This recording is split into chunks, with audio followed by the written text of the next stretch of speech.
In Myanmar, where thousands of Rohingya Muslims are trying to flee to Bangladesh amid escalating violence.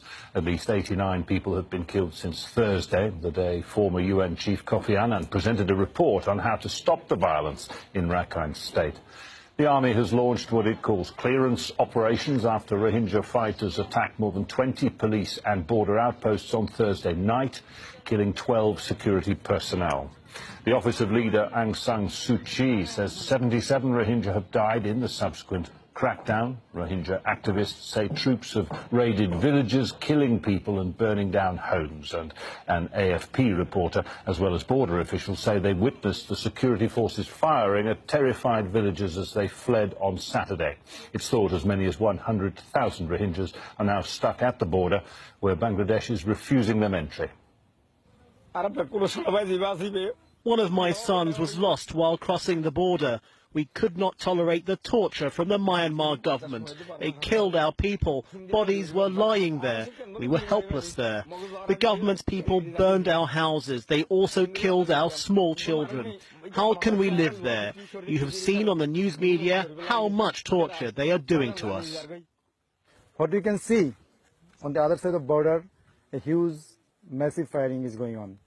We heard the sound, and due to that effect, you can see a number of Rohingya people. They're coming down along the hills, along the barbed wire fence. They're sitting. You can see right near to the zero line.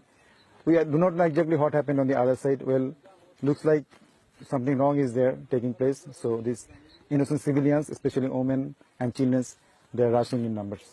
Well, for more on this, joining us in the studio is Tun Kin. He's president of the Burmese Rohingya organisation in the UK. Thank you, sir, for joining us on Aljazira's News Hour. There's never any good news, is there, for the Rohingya? But this, what's happening now, this escalation of violence, is pretty disturbing.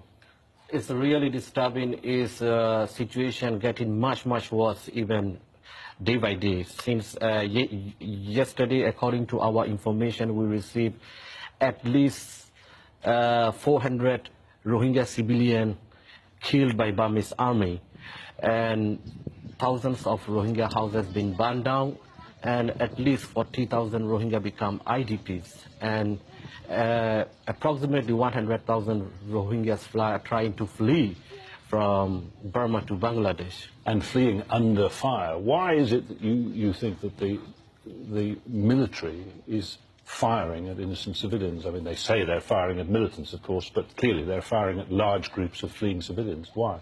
It's been actually decades of persecution Rohingya have been facing in Burma. It's a kind of systematic plan to wipe out, to exterminate the whole Rohingya minority from Burma. It's been going, as I mentioned, many decades, especially currently we are facing the worst situation. You know, the thing is, they want to get rid of the whole minority. According to legal experts, what's mentioned, Rohingyas are facing crime against humanity and genocide. If that is the case, forgive me, if this is about genocide and getting rid of the entire Rohingya community, why go to the trouble of setting up a government commission? The Myanmar government set up this commission, headed by former UN Chief Kofi Annan, to try to solve the problem. Why bother doing that? That was just a few days ago that he reported. Actually, we welcome Kofi Annan Commission report, whatever happening. But the thing is, this is a kind of diversion to attention of international community, because international community is raising quite a lot Rohingya issue, but we have not seen effective action.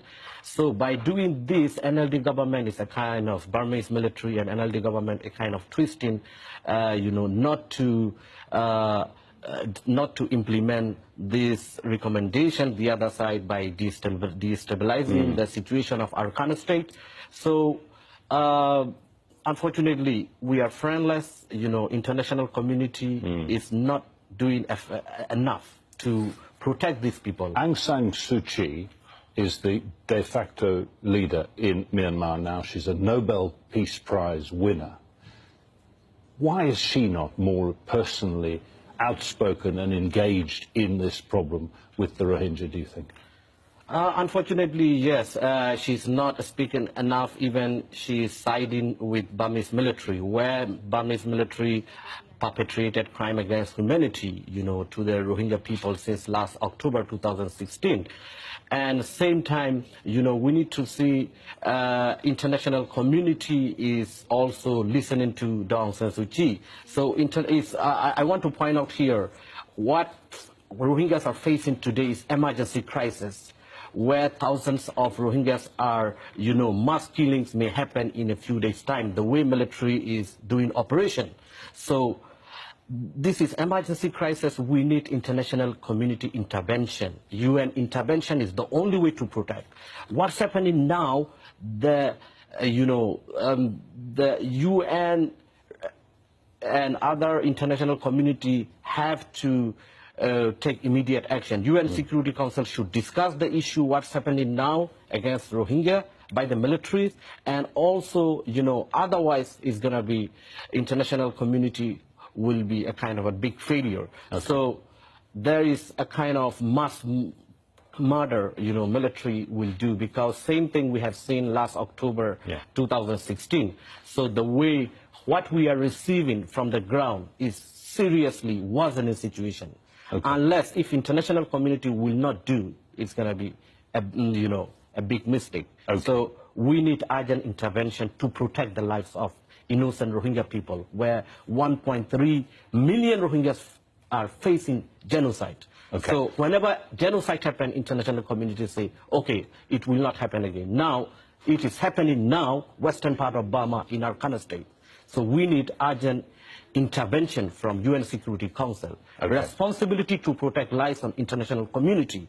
Burmese government will not do anything again. Okay, we're going to have to leave it there. Tun Kin, thank you so much, President of the Burmese Rohingya Organization in the UK.